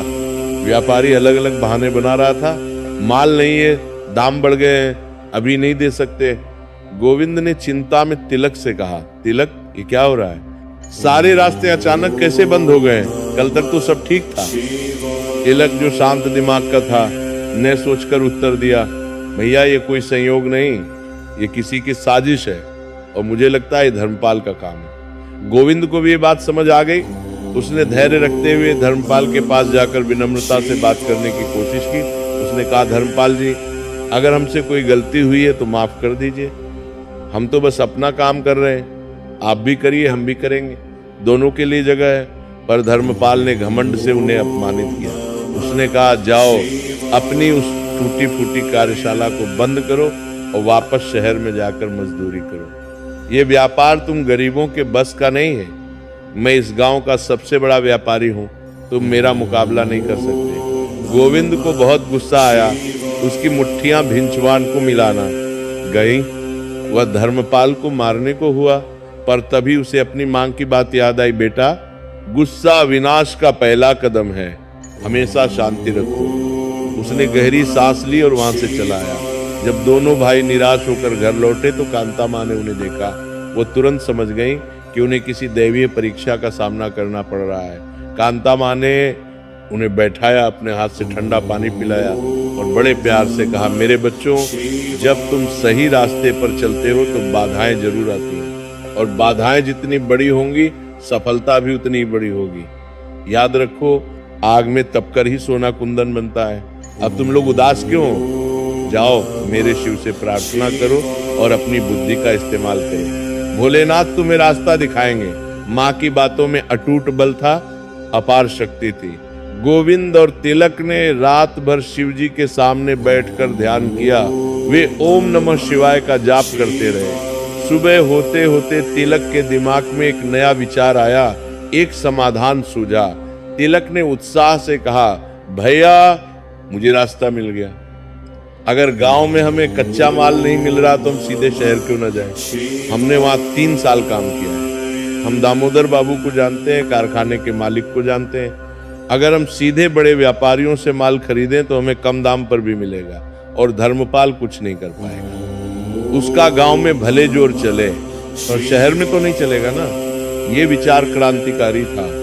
गोविंद को जैसे भोलेनाथ ने ही रास्ता दिखाया हो। उसने तिलक को गले लगा लिया। उसने कहा, वाह तिलक, तूने तो कमाल कर दिया, यही करेंगे। अगले ही दिन गोविंद ने अपनी बची हुई सारी जमा पूंजी ली और शहर के लिए रवाना हो गया। शहर में गोविंद ने अपने पुराने कारीगर दोस्तों की मदद से एक बड़े इस्पात व्यापारी से संपर्क किया। उस व्यापारी का नाम था मल्होत्रा साहब। गोविंद ने उन्हें अपनी पूरी कहानी सुनाई, कैसे उसने यहाँ काम किया, कैसे उसने हुनर सीखा, कैसे वो अपने गांव में काम कर रहा है और कैसे स्थानीय व्यापारी उसे परेशान कर रहे हैं। गोविंद की ईमानदारी, उसके काम के प्रति समर्पण और उसकी समझ से मल्होत्रा साहब बहुत प्रभावित हुए। मल्होत्रा साहब ने कहा, बेटा मुझे तुम्हारी ईमानदारी पसंद आई। मैं तुम्हें सिर्फ उचित मूल्य पर कच्चा माल नहीं दूंगा, बल्कि तुम्हें उधार पर भी माल दे सकता हूँ। जब बिक जाए तब पैसे दे देना। मैं देख रहा हूँ कि तुम में आगे बढ़ने की सच्ची लगन है। ये गोविंद के लिए एक बहुत बड़ी मदद थी। उसने भावुक होकर मल्होत्रा साहब के पैर छुए। गोविंद एक छोटे ट्रक में भरकर कच्चा माल लेकर गांव लौटा। जब धर्मपाल ने ये देखा तो वह हक्का बक्का रह गया। उसकी चाल उसी पर उल्टी पड़ गई थी। अब गोविंद और तिलक सीधे शहर से माल ला रहे थे, जिससे उनकी लागत बहुत कम हो गई। अब वे अपने उत्पादों को पहले से भी सस्ते दामों पर बेच पा रहे थे। शिव शक्ति उद्योग अब रुकने वाला नहीं था। आने वाले महीनों में गोविंद और तिलक ने दिन रात काम किया। उन्होंने न सिर्फ किसानों के लिए बेहतर उपकरण बनाए, बल्कि गांव के युवा बेरोजगारों को भी अपने साथ काम पर लगाना शुरू कर दिया। वे उन्हें हुनर सिखाते और बेहतर वेतन देते। पहले उन्होंने 2 युवकों को काम पर रखा, फिर 5, फिर 10। वे हर युवक को वैसे ही सिखाते जैसे दामोदर बाबू ने उन्हें सिखाया था। वे कहते, देखो भाई, हुनर ही असली दौलत है, इसे सीखो और ईमानदारी से काम करो। देखते ही देखते उनकी छोटी सी कार्यशाला एक मध्यम आकार की कंपनी में बदल गई। अब गांव में एक नई चर्चा शुरू हो गई थी। गोविंद और तिलक सिर्फ अपने लिए नहीं, पूरे गांव के लिए काम कर रहे हैं। देखो कितने युवकों को रोजगार दिया है। उनकी माँ की भक्ति देखो। शिवजी ने उनका हाथ पकड़ लिया है। गोविंद और तिलक ने अपनी कमाई से सबसे पहले अपने कच्चे घर को पक्का बनवाया। उन्होंने एक सुंदर 2 मंजिला घर बनवाया और सबसे महत्वपूर्ण, उन्होंने अपनी मां कांता के लिए घर में एक छोटा लेकिन सुंदर शिव मंदिर बनवाया। वो मंदिर संगमरमर का था, जिसमें एक सुंदर शिवलिंग था। जब मां कांता ने अपने बच्चों की सफलता और उनका ये परोपकारी भाव देखा तो उनकी आंखों से आनंद के आंसू बह निकले। वे शिवजी के सामने घंटों बैठी रहीं और रोती रहीं, खुशी के आंसू। उधर गांव का वह अमीर आदमी धर्मपाल, जो उनसे ईर्ष्या करता था, अब देख रहा था कि उसकी सारी कोशिशों के बावजूद गोविंद और तिलक आगे बढ़ते जा रहे हैं। उसका व्यापार लगभग बंद हो चुका था।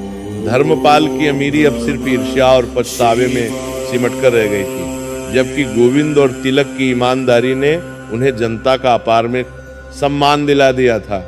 शिव शक्ति उद्योग अब सिर्फ एक कार्यशाला नहीं थी, बल्कि उम्मीद की किरण बन चुकी थी, खासकर गरीब युवाओं के लिए। एक दिन कुछ बड़ा होने वाला था। जिले के कृषि विभाग का एक अधिकारी, जिसका नाम था वर्मा साहब, गांव में आया। उन्होंने शिव शक्ति उद्योग के बारे में सुना था। उन्होंने कार्यशाला का दौरा किया, गोविंद और तिलक से बात की, उनके उत्पादों को देखा। वर्मा साहब बहुत प्रभावित हुए। उन्होंने कहा, गोविंद जी, तिलक जी, आपका काम बहुत अच्छा है। आप सिर्फ व्यापार नहीं कर रहे, समाज सेवा भी कर रहे हैं। मैं चाहता हूं कि सरकार आपकी मदद करे। हम आपको एक बड़ा सरकारी ऑर्डर देना चाहते हैं। वर्मा साहब ने आगे कहा, देखिए गोविंद जी, आपका ये कम ऊर्जा वाला कृषि उपकरण जो तिलक जी ने बनाया है, ये बहुत क्रांतिकारी है। हमारे पूरे जिले में बिजली की समस्या है, किसान परेशान है। अगर आप ये उपकरण बड़ी मात्रा में बना सकें तो सरकार इसे सब्सिडी पर किसानों को बांटना चाहती है। हम आपको 5000 उपकरणों का ऑर्डर देना चाहते हैं। ये सुनकर गोविंद और तिलक दोनों स्तब्ध रह गए। 5000 उपकरण, ये उनकी कल्पना से भी बहुत बड़ा था। अब तक तो वे महीने में सिर्फ 50-60 उपकरण बनाते थे।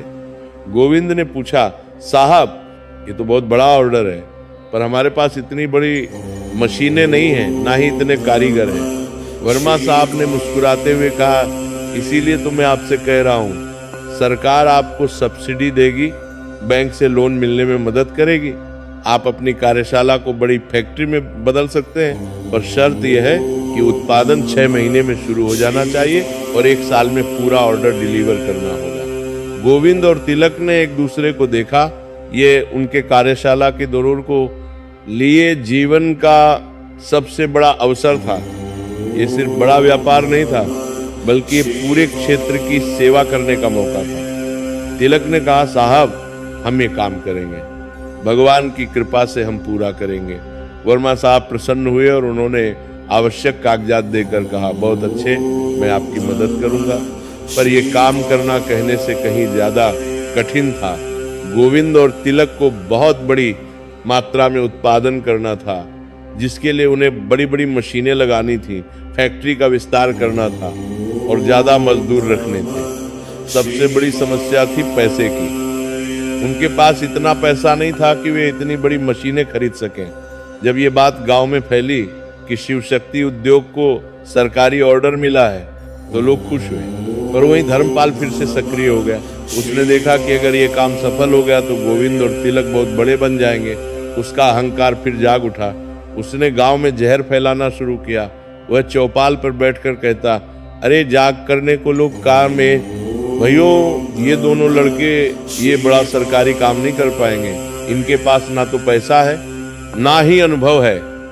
ये सरकारी पैसा लेकर भाग जाएंगे या काम बिगाड़ देंगे, फिर हमारे गांव की बदनामी होगी। इन गरीबों को इतनी बड़ी जिम्मेदारी नहीं देनी चाहिए। कुछ लोग उसकी बातों में आ भी गए, पर ज्यादातर लोग अब गोविंद और तिलक को अच्छी तरह पुरता के जान चुके थे। वे जानते थे कि ये दोनों ईमानदार हैं। एक बुजुर्ग ने धर्मपाल को टोका, धर्मपाल तुम तो बस इन लड़कों से जलते रहते हो। जब ये गरीब थे तब तुमने मदद नहीं की। अब जब ये आगे बढ़ रहे हैं तो तुम्हें तकलीफ हो रही है। गोविंद और तिलक ने अपनी माँ को सारी बात बताई। वे चिंतित थे। माँ, हमारे पास इतने पैसे नहीं है कि हम बड़ी मशीनें खरीद सकें। अगर हम ये काम नहीं कर पाए तो हमारी बदनामी होगी। कांता माँ ने फिर से अपने बच्चों को हिम्मत दी। वे मुस्कुरा कर बोली, मेरे बच्चों, जब शिवजी ने बड़ा काम दिया है तो रास्ता भी वही दिखाएंगे। तुम परेशान मत हो, तुम जाओ और जिले के सबसे बड़े बैंक में जाओ। बैंक के मैनेजर को अपनी सच्चाई, अपनी ईमानदारी दिखाओ। उन्हें बताओ कि तुमने क्या क्या किया है, और हाँ, महादेव का नाम लेकर जाओ। जब काम सच्चा होता है तो भगवान रास्ता बना देते हैं। गोविंद और तिलक ने मां के कहे अनुसार किया। उन्होंने अपने सबसे अच्छे कपड़े पहने, अपने सारे कागजात तैयार किए और जिले के सबसे बड़े बैंक में गए।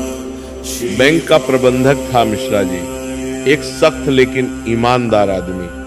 गोविंद और तिलक ने मिश्रा जी को अपनी पूरी कहानी सुनाई। कैसे उनकी मां ने गरीबी में भी शिव का नाम नहीं छोड़ा, कैसे उन्होंने शून्य से शुरुआत की, कैसे उन्होंने शहर में मजदूरी करके हुनर सीखा, कैसे उन्होंने गांव लौटकर अपना व्यवसाय शुरू किया। उन्होंने अपने उत्पादों की गुणवत्ता के बारे में बताया, सरकारी ऑर्डर के बारे में बताया और यह भी बताया कि वे इस पैसे का क्या उपयोग करेंगे। गोविंद ने कहा, सर हम सिर्फ अपने लिए नहीं, पूरे गांव के लिए काम कर रहे हैं। हमने 50 युवकों को रोजगार दिया है। अगर ये काम सफल हुआ तो हम 100 और युवकों को रोजगार देंगे। हम गांव में ही रहकर कुछ बड़ा करना चाहते हैं। तिलक ने अपने बनाए हुए उपकरण का नमूना भी दिखाया। उसने बताया कि कैसे ये उपकरण कम ऊर्जा में अधिक काम करता है। मिश्रा जी बहुत ध्यान से सब कुछ सुन रहे थे। वे गोविंद की सच्चाई और तिलक के ज्ञान से प्रभावित हो रहे थे। मिश्रा जी ने कई सवाल पूछे। अगर काम में देरी हो गई तो, अगर कुछ गलत हो गया तो? गोविंद ने हर सवाल का जवाब बड़ी ईमानदारी से दिया। उसने कहा, सर हम भाग नहीं सकते, ये हमारा गांव है, हमारी माँ यहाँ है, हम अपनी जान लगा देंगे पर ये काम पूरा करेंगे। और सर हम पर भोलेनाथ की कृपा है, हमारी माँ की प्रार्थनाएं हमारे साथ हैं। मिश्रा जी ने देखा कि ये दोनों लड़के केवल पैसे के लिए काम नहीं कर रहे, उनके अंदर देश और समाज के लिए कुछ करने की सच्ची लगन है। उनकी आंखों में झूठ नहीं, सच्चाई है। मिश्रा जी खुद भी शिव के भक्त थे। उन्होंने सोचा, अगर ये लड़के झूठ बोल रहे होते तो इतने विश्वास से भगवान का नाम नहीं लेते। कुछ दिनों की जांच पड़ताल के बाद मिश्रा जी ने गोविंद और तिलक को बुलाया और कहा, बेटा मैंने तुम्हारे बारे में पूरी जानकारी ली, गांव के लोगों से पूछा, वर्मा साहब से बात की, सब तुम्हारे बारे में अच्छा ही बोल रहे हैं, तुम्हारी ईमानदारी सबको दिख रही है, मैं तुम्हें आवश्यक लोन स्वीकृत करता हूँ। ये सुनकर गोविंद और तिलक की आंखों में खुशी के आंसू आ गए। उन्होंने मिश्रा जी के पैर छुए। मिश्रा जी ने आशीर्वाद देते हुए कहा, बस एक बात याद रखना, जैसी ईमानदारी आज है वैसी ही हमेशा रखना। पैसा आने पर लोग बदल जाते हैं, तुम मत बदलना। लोन मिलते ही दोनों भाई नए उत्साह से भर गए। उन्होंने तुरंत कार्य शुरू कर दिया। उन्होंने शहर जाकर बड़ी मशीनें खरीदी, अपनी कार्यशाला को एक विशाल फैक्ट्री का रूप देना शुरू कर दिया। उन्होंने गांव के हर बेरोजगार युवक को काम दिया, उन्हें बेहतर प्रशिक्षण दिया और अच्छा वेतन दिया। उन्होंने 3 महिलाओं को भी काम पर रखा, जो एक क्रांतिकारी कदम था, क्योंकि उस समय गांवों में महिलाएं फैक्ट्रियों में काम नहीं करती थीं। गोविंद ने कहा, अगर हमारी माँ ने हमें यहाँ कामतीकार तक पहुंचाया है तो महिलाओं की शक्ति से हम वाकिफ हैं, वे भी काम करेंगी। देखते ही देखते 6 महीनों में शिव शक्ति उद्योग एक छोटी कंपनी से बदलकर क्षेत्र की सबसे तेजी से उभरती हुई कंपनी बन गई। गोविंद का प्रबंधन कौशल और तिलक का तकनीकी ज्ञान मिलकर कमाल कर रहे थे। उन्होंने समय पर उत्पादन शुरू कर दिया और धीरे धीरे सरकारी ऑर्डर पूरा करने लगे। उधर धर्मपाल अब पूरी तरह से परास्त हो चुका था। उसकी दुकान लगभग बंद हो चुकी थी, कोई उससे सामान नहीं खरीद रहा था, जबकि गोविंद और तिलक दिन ब दिन आगे बढ़ते जा रहे थे। एक दिन धर्मपाल बीमार पड़ गया, उसे तेज बुखार आ गया और वो चल नहीं पा रहा था। उसके परिवार वालों ने पूरे गांव में मदद मांगी, पर धर्मपाल ने अपनी अमीरी के दिनों में जिन लोगों को अपमानित किया था, अब वे लोग उससे दूर थे। किसी ने मदद नहीं की। जब गोविंद को ये पता चला तो उसने तुरंत कहा, तिलक चल, हमें धर्मपाल काका को अस्पताल ले जाना है। तिलक ने पूछा, पर भैया उन्होंने तो हमें बहुत परेशान किया था। गोविंद ने मुस्कुराते हुए कहा, हाँ, पर माँ ने क्या सिखाया, बुराई का बदला बुराई से नहीं भलाई से देना चाहिए। वे बड़े हैं, हमारे गांव के हैं, उनकी मदद करना हमारा फर्ज है। गोविंद और तिलक अपनी गाड़ी लेकर धर्मपाल के घर पहुंचे। उन्होंने धर्मपाल को उठाया और शहर के अच्छे अस्पताल में ले गए। उन्होंने सारा इलाज का खर्च भी दिया। जब धर्मपाल को होश आया और उसे पता चला कि गोविंद और तिलक ने उसकी जान बचाई है, तो उसकी आंखों में आंसू आ गए। धर्मपाल ने कांपते हाथों से गोविंद का हाथ पकड़ा और रोते हुए कहा, बेटा, मैंने तुम्हारे साथ बहुत बुरा किया। मैं तुम्हें बर्बाद करने की कोशिश करता रहा, पर तुमने मेरी जान बचाई, मुझे माफ कर दो। गोविंद ने उसका हाथ थामते हुए कहा, काका, हम सब भाई हैं, जो हुआ उसे भूल जाइए, अब आप जल्दी ठीक हो जाइए। और हाँ, अगर आप चाहें तो आप हमारी कंपनी में हिसाब किताब का काम देख सकते हैं, आप अनुभवी हैं, हमें आपकी मदद चाहिए। ये बात सुनकर धर्मपाल फूट फूट कर रो पड़ा। उसने अपनी पूरी जिंदगी में ऐसी उदारता और क्षमा नहीं देखी। उस दिन के बाद धर्मपाल पूरी तरह बदल गया। उसका अहंकार, उसकी ईर्ष्या सब खत्म हो गई। जब वो ठीक होकर लौटा तो उसने पूरे गांव के सामने गोविंद और तिलक से माफी मांगी। उसने कहा, मैंने अपनी अमीरी में घमंड कर लिया था, मुझे लगता था कि पैसा ही सब कुछ है, पर इन दोनों भाइयों ने मुझे सिखाया कि असली दौलत तो दिल की अच्छाई और ईमानदारी है। मैं शर्मिंदा हूँ। गांव वालों ने ये दृश्य देखा तो सबको बहुत अच्छा लगा। एक बुजुर्ग ने कहा, यही तो असली धर्म है, यही तो मनुष्यता है। गोविंद और तिलक सच में महान है। धर्मपाल ने समयवाद और की, धर्मपाल ने कर्मान का सचमुच शिव शक्ति उद्योग में काम करना शुरू कर दिया। उसका अनुभव कंपनी के लिए बहुत फायदेमंद साबित हुआ। अब गांव में शांति और भाईचारा था। अगले 1 साल में गोविंद और तिलक ने पूरा सरकारी ऑर्डर समय पर और बेहतरीन गुणवत्ता के साथ पूरा कर दिया। सरकार बहुत खुश हुई। वर्मा साहब ने आकर उन्हें बधाई दी और कहा, आप दोनों ने कमाल कर दिया, अब हम आपको और बड़े ऑर्डर देंगे। शिव शक्ति उद्योग का नाम अब पूरे जिले में फैल गया था। उनके उत्पाद की गुणवत्ता के चर्चे थे। अब दूसरे जिलों से भी ऑर्डर आने लगे। गोविंद और तिलक ने अपनी सफलता का एक भी पल अपना श्रेय नहीं लिया। वे हमेशा कहते, यह सब हमारी माँ की भक्ति और भोलेनाथ की कृपा है। अब समय आ गया था जब गोविंद और तिलक ने अपनी कमाई से गांव की भलाई के काम शुरू किए। उन्होंने सबसे पहले गांव की कच्ची सड़कों को अपनी लागत पर पक्का करवाया। जिस सड़क पर कभी धूल उड़ती थी, अब वहां टार की सड़क बन गई। उन्होंने गांव में एक छोटा लेकिन अच्छा अस्पताल खुलवाया जिसमें एक डॉक्टर और 2 नर्सें थी। अब गांव वालों को बीमारी में शहर नहीं जाना पड़ता था। उन्होंने गांव में एक अच्छा स्कूल भी खुलवाया ताकि गांव के बच्चे अच्छी शिक्षा प्राप्त कर सके। उन्होंने गरीब बच्चों की फीस खुद देने का फैसला किया। उन्होंने गांव के हर गरीब परिवार की मदद की। किसी की बेटी की शादी में 10,000 रुपये का दान दिया तो किसी के बेटे की पढ़ाई का पूरा खर्च उठाया। जब भी कोई गरीब आदमी परेशानी में होता, गोविंद और तिलक चुपचाप मदद कर देते। उनकी सादगी बरकरार थी। इतने अमीर बनने के बाद भी गोविंद और तिलक में जरा भी घमंड नहीं आया था। वे आज भी गांव वालों से उसी विनम्रता से मिलते थे। वे आज भी अपने कारीगरों के साथ बैठकर खाना खाते थे। उनमें कोई अमीरी का घमंड नहीं था। गांव में अब एक नया रिवाज शुरू हो गया था।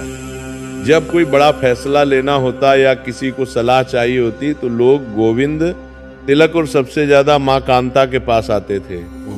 माँ कांता को गांव में अब देवी का दर्जा प्राप्त था। उनकी भक्ति और त्याग की कहानी गांव-गांव में सुनाई जाती थी। जब भी कोई उनकी इज्जत करता या उनसे आशीर्वाद लेता तो माँ कांता हमेशा कहती थी, बेटा ये मेरा सम्मान नहीं है, ये भोलेनाथ के नाम और सच्चे कर्म का सम्मान है। तुम भी ईमानदारी से काम करो, भगवान तुम्हारा भला करेंगे। एक शाम जब सूरज ढल रहा था और आकाश नारंगी रंग का हो गया था, माँ कांता अपने घर के सुंदर शिव मंदिर में बैठी थी। दीपक की रोशनी में उनका चेहरा दिव्य लग रहा था। गोविंद और तिलक काम से लौटकर उनके पास आए। अब वे दोनों अच्छे कपड़े पहनते थे। उनके चेहरे पर संतोष और सफलता की चमक थी। गोविंद ने आदर से कहा, माँ हम सब कुछ हासिल कर चुके हैं। आपकी प्रार्थनाएं, हमारा परिश्रम, भोलेनाथ की कृपा सब सफल रहा। अब हमारे पास अच्छी कंपनी है, पैसा है, इज्जत है। अब आपकी क्या इच्छा है? आप जो कहेंगे हम तुरंत पूरा करेंगे। माँ कांता की आंखों में प्यार भरा संतोष था। उन्होंने अपने दोनों बेटों के हाथ अपने हाथों में लिए, उन्हें सहलाया और भावुक होकर कहा, मेरे बेटे तुमने मुझे वो सब दिया जिसका मैंने कभी सपना भी नहीं देखा था। मैंने तुम्हें बस ईमानदारी से जीना सिखाया। तुमने ईमानदारी से काम करना सीखा और आज यहाँ पहुंचे। लेकिन अब मेरे मन में एक ही बड़ी इच्छा बची है। तिलक ने उत्सुकता से पूछा, क्या माँ? आप बताइए, हम उसे तुरंत पूरा करेंगे, चाहे कितना भी बड़ा काम हो। माँ कांता ने गहरी सांस ली। उनकी आंखों में एक मधुर चमक आई। वे मुस्कुराते हुए बोली, मैं चाहती हूँ कि मेरे दोनों बेटों का घर बसे। मैं उनकी शादी देखना चाहती हूँ। मैं अपनी मितनाली काम के लिए, मेरे काम के लिए बहुओं को देखना चाहती हूँ जो इस घर में खुशियां लेकर आए। ये सुनकर दोनों भाई शर्मा गए। उनके गालों पर हल्की लाली आ गई। वे एक दूसरे को देखने लगे। माँ ने आगे कहा, पर सुनो बेटे, मैं तुम्हारी शादी किसी अमीर घर की लड़की से नहीं करूंगी। मुझे पता है कि तुम अब बहुत अमीर हो और तुम्हें कई बड़े बड़े घरों से प्रस्ताव आएंगे। शहर के बड़े व्यापारी अपनी बेटियां देना चाहेंगे, पर मैं वो सब नहीं चाहती। मैं चाहती हूँ कि तुम्हारी जीवन संगिनी ऐसी हो जो सादगी को समझे, जिसने संघर्ष देखा हो और जिसके मन में ईश्वर के लिए सच्चा प्रेम हो, जिसने तुम्हारी तरह ही कठिनाई देखी हो, ताकि वह धन का असली मूल्य समझ सके, जो घमंड नहीं करे बल्कि विनम्र हो। गोविंद और तिलक ने बिना एक पल सोचे तुरंत हाँ कर दी। उन्हें अपनी माँ पर पूरा विश्वास था। गोविंद ने कहा, माँ आपकी इच्छा ही हमारा आदेश है।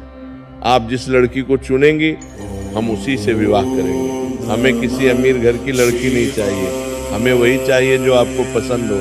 तिलक ने भी जोड़ा, हाँ माँ, आप जिसे चुनेंगी वो हमारे लिए सबसे अच्छी होगी। आपने कभी गलत नहीं किया। माँ कांता बहुत खुश हुई। उन्होंने अपने बेटों को गले लगाया। फिर उन्होंने शिव जी के सामने माथा टेका और अपनी इच्छा की पूर्ति के लिए प्रार्थना की, हे भोलेनाथ, मेरे बेटों के लिए ऐसी बहुएं भेजना जो संस्कारी हों, सेवाभावी हों और आपकी भक्त हों। अगले ही दिन से माँ कांता ने गांव और आसपास के इलाकों में लड़कियां ढूंढनी शुरू कर दी। उन्होंने कई घरों में जाकर लड़कियों को देखा। कई अमीर घरों से प्रस्ताव आए, पर माँ ने सबको मना कर दिया। वे कहती, बेटी अच्छी है पर बहुत लाड़ प्यार में पली है, हमारे घर की सादगी नहीं समझ पाएगी। आखिरकार माँ कांता ने गांव की ही दो बहुत गरीब लेकिन बेहद संस्कारी लड़कियों को ढूंढ लिया। एक लड़की का नाम था पल्लवी। वह एक बहुत गरीब किसान की बेटी थी। उसके पिता की एक पल्लवी के बू परार में पूरी लड़की पली दलकी थी, बत्ती दलकी थी। उनकी पल्लवी के बरती की पल्लवी थी। उनकी मृत्यु हो चुकी थी और वो अपनी माँ के साथ रहती थी। पल्लवी बहुत सरल, मेहनती और शर्मीली थी। वह रोज सुबह मंदिर जाती थी। दूसरी लड़की का नाम था रचना। वो भी एक गरीब परिवार से थी। उसके पिता एक छोटे कारीगर थे। रचना बहुत सेवाभावी थी। वो गांव की बुजुर्ग महिलाओं की मदद करती रहती थी। दोनों ही लड़कियां पढ़ी लिखी नहीं थी, पर संस्कारी और ईश्वर पर अटूट विश्वास रखती थी। जब गांव वालों को पता चला कि जिले के सबसे बड़े उद्योगपति गोविंद और तिलक, जो करोड़ों की कंपनी के मालिक हैं, गांव की दो गरीब और साधारण लड़कियों से विवाह करने जा रहे हैं, तो सब आश्चर्यचकित रह गए। कुछ अमीर और घमंडी लोग, जिन्होंने अपनी बेटियों के लिए प्रस्ताव भेजे थे, इस फैसले पर हंसे और कहा, ये पागल हो गए हैं, इतना पैसा है और गांव की गरीब लड़कियों से शादी कर रहे हैं। अगर हमारी बेटियों से शादी करते तो और ज्यादा अमीर बन जाते। पर साधारण जनता, गरीब लोग और समझदार लोगों ने कांता माँ की सादगी और गोविंद तिलक की विनम्रता को खूब सराहा। एक बुजुर्ग ने कहा, यही तो असली संस्कार है। पैसा आने पर लोग अमीरों से रिश्ता करना चाहते हैं, पर ये लोग अपनी जड़ों को नहीं भूले। धन्य है ये लोग। कांता माँ ने धन के दिखावे से दूर पूरी तरह भक्ति और सादगी पूर्ण विवाह समारोह आयोजित करने का फैसला किया। उन्होंने कहा, यह विवाह शिव की कृपा से हो रहा है, इसलिए इसमें सांसारिक आडंबर की कोई जगह नहीं होगी। हम साधारण तरीके से लेकिन पूरे संस्कारों के साथ विवाह करेंगे। गोविंद और तिलक ने कहा, जैसी आपकी इच्छा माँ। विवाह की तैयारियां शुरू हुई। उनका बड़ा और पक्का घर फूलों और शिव के भजनों से गूंज उठा। पूरे घर में मोगरे और गुलाब के फूलों की महक थी। हर कोने में दीपक जल रहे थे। गोविंद का विवाह पल्लवी से और तिलक का विवाह रचना से तय हुआ। दोनों लड़कियों के परिवार वाले बहुत खुश थे, लेकिन साथ ही डर भी रहे थे कि क्या उनकी बेटियां इतने बड़े घर में सही से रह पाएंगी। सबसे पहले कांता माँ ने दोनों बेटों और उनकी होने वाली बहुओं को शिव मंदिर में बुलाया। वहां मंदिर में शिवलिंग के सामने दीपक जल रहा था। धूप की सुगंध फैल रही थी। माँ ने गंभीरता से कहा, देखो बच्चों, तुम धनवान बन गए हो, ये बहुत बड़ी बात है। पर इस धन का असली मूल्य तभी है जब तुम इसे भगवान के चरणों में समर्पित मानो। धन अहंकार नहीं लाना चाहिए। तुम सब मुझसे वादा करो कि चाहे कितनी भी संपत्ति आ जाए, तुम कभी सादगी और सेवा भाव को नहीं छोड़ोगे। वादा करो कि तुम हमेशा गरीबों की मदद करोगे, ईमानदारी से काम करोगे और भगवान का नाम लेते रहोगे। चारों ने, गोविंद, तिलक, पल्लवी और रचना ने एक साथ शिवलिंग को छूकर यह अटूट वादा किया। पल्लवी और रचना की आंखों में आंसू थे। वे सोच रही थी कि उन्हें कितनी अच्छी सास मिली है। विवाह का दिन आया। गांव के छोटे बड़े, अमीर गरीब सभी लोग इस अनोखे विवाह में शामिल हुए। करीब 500 लोग आए थे। गोविंद और तिलक, जो अब महंगे सूट और शानदार कपड़े पहन सकते थे, उन्होंने साधारण पर सुंदर पारंपरिक पोशाक पहनी। सफेद कुर्ता पायजामा और केसरिया पगड़ी। दुल्हने पल्लवी और रचना भी भारी गहनों और महंगी साड़ियों के बजाय साधारण लेकिन सुंदर लाल रंग की साड़ी में दैवीय लग रही थी। उनके माथे पर सिंदूर की बिंदी और गले में एक साधारण मंगलसूत्र, बस इतना ही, कोई हीरे जवाहरात नहीं। विवाह का सबसे खास हिस्सा था जब कांता माँ ने खुद हवन करवाया। पंडित जी ने वैदिक मंत्रों का उच्चारण किया। हवन की पवित्र अग्नि जल रही थी। माँ ने शिव पार्वती की स्तुति की। उन्होंने प्रार्थना की, हे महादेव, हे पार्वती माता, इन चारों को सुखी रखना। इनके घर में हमेशा प्रेम, शांति और समृद्धि बनी रहे। विवाह की हर रस्म भक्ति और प्रेम से भरी हुई थी। जब फेरे लिए गए तो माँ कांता ने खुद उन्हें आशीर्वाद दिया। विवाह के बाद माँ ने दोनों बहुओं को दहेज के रूप में कुछ अलग ही दिया। सोने, चांदी या पैसों के बदले एकतर आतेन में पूरी उन्होंने प्रत्येक बहू को एक रुद्राक्ष की माला, एक शिव चालीसा की पुस्तक और एक छोटा सा शिवलिंग दिया। उन्होंने कहा, बेटी ये तुम्हारी असली दौलत है, इसे संभाल कर रखना। यह देखकर सभी गांव वालों की आंखें भर आईं। इतनी सादगी, इतना विश्वास आजकल कहाँ मिलता है। लोग एक दूसरे से कहने लगे, यही तो असली विवाह है, बाकी तो सिर्फ दिखावा होता है। गांव का वह धर्मपाल भी अपनी पत्नी के साथ आया था। जब उसने देखा कि गोविंद और तिलक, जो अब करोड़पति हैं, इतने विनम्र और सादगीपूर्ण तरीके से विवाह कर रहे हैं, तो उसके मन का आखिरी मैल भी धुल गया। उसने सबके सामने भावुक होकर गोविंद और तिलक के चरित्र की तारीफ की। उसने कहा, मैंने अपनी जिंदगी में बहुत अमीर लोग देखे, पर ऐसे लोग नहीं देखे। ये परिवार धन्य है। गोविंद और तिलक के विवाह के बाद उनके घर में 4 चांद लग गए। घर में अब खुशियों की बहार थी। पल्लवी और रचना दोनों ही बेहद संस्कारी और सेवाभावी बहुएं थी। वे पहले दिन से ही तुरंत कांता मां की सेवा में लग गई। पल्लवी अपनी शांत और समझदार प्रकृति के कारण घर और कंपनी के दफ्तरी कामकाज में गोविंद की मदद करने लगी। हालांकि वह पढ़ी लिखी नहीं थी, पर उसे गिनती हिसाब अच्छा आता था और वो बहुत ईमानदार थी। उसने धीरे धीरे लिखना पढ़ना भी सीख लिया, जिससे गोविंद का कार्यभार कम हो गया और वह कंपनी के विस्तार पर ध्यान दे सका। रचना, जो सेवा भाव से भरी थी, उसने कांता मां की भक्ति और गांव की सामाजिक सेवा के काम को संभाल लिया। वह रोज सुबह उठकर शिव मंदिर को साफ करती, पूजा की तैयारी करती, फिर गांव की गरीब और जरूरतमंद महिलाओं से मिलती, उनकी समस्याएं सुनती और उनकी मदद करती। कांता मां उसे देखकर बहुत खुश होती थी। कांता मां ने जब अपने घर को खुशियों और भक्ति से भरा देखा, जब उन्होंने अपनी बहुओं को इतना प्रेम और सेवा भाव देते देखा, तो उन्हें लगा कि उनका जीवन सफल हो गया है। उनके बेटे जो कभी भूखे सोते थे, आज ना सिर्फ संपन्न है बल्कि संस्कारी और सेवाभावी भी है। उनकी बहुएं भी उन्हें अपनी बेटियों जैसी प्रिय थीं। घर में प्रेम था, शांति थी। एक रात कांता मां ने शिव जी के सामने दीपक जलाया। वे अकेली बैठी थी। उनके चेहरे पर संतोष और आनंद की अद्भुत चमक थी। उनके आंसू रुक नहीं रहे थे, पर ये दुख के नहीं बल्कि आनंद के आंसू थे। उनके चेहरे पर करने का आपको कृतज्ञता के आंसू थे। उन्होंने हाथ जोड़कर भावुक होकर कहा, हे मेरे भोलेनाथ, हे महादेव, आपने मेरी हर परीक्षा ली, हर कदम पर मुझे आजमाया, पर अंत में आपने मुझे मेरी कल्पना से भी कहीं अधिक दिया। मेरे बच्चों को ईमानदारी, सुख, समृद्धि और सम्मान दिया। मुझे प्यारी बहुएं दी। अब मेरे जीवन में कोई इच्छा शेष नहीं है। मैं आपकी असीम कृपा के लिए आपका शत शत धन्यवाद करती हूँ। मैं धन्य हूँ कि मैं आपकी भक्त हूँ। ये धन्यवाद केवल माँ कांता का नहीं था, ये हर उस भक्त का धन्यवाद था जो कठिन से कठिन समय में भी अपने ईश्वर पर विश्वास रखता है, जो अंधेरे में भी दीपक जलाए रखता है। अब गोविंद और तिलक का जीवन पूर्णता की ओर बढ़ रहा था। उनका घर खुशहाली और प्रेम का प्रतीक बन गया था। उनकी कंपनी तेजी से बढ़ रही थी। शादी के बाद गोविंद और तिलक का संकल्प और भी मजबूत हो गया। उन्हें अब सिर्फ अपनी माँ और पत्नियों का ही नहीं बल्कि पूरे गांव और आसपास के क्षेत्र का समर्थन प्राप्त था। गोविंद ने एक दिन घोषणा की कि वे अपनी कंपनी का नाम बदलकर अपनी माँ और शिव की भक्ति के सम्मान में भवानी शंकर उद्योग समूह रख रहे हैं। भवानी माँ पार्वती का नाम है और शंकर भगवान शिव का। ये नाम उनकी श्रद्धा का प्रतीक था।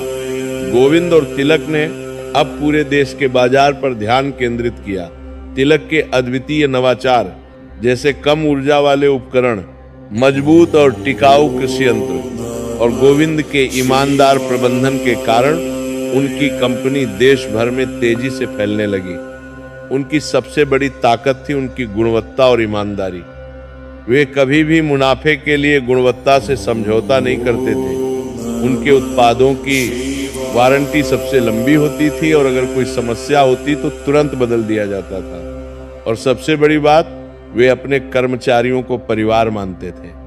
कुछ ही वर्षों में भवानी शंकर उद्योग समूह की देश के हर कोने में शाखाएं खुल गईं।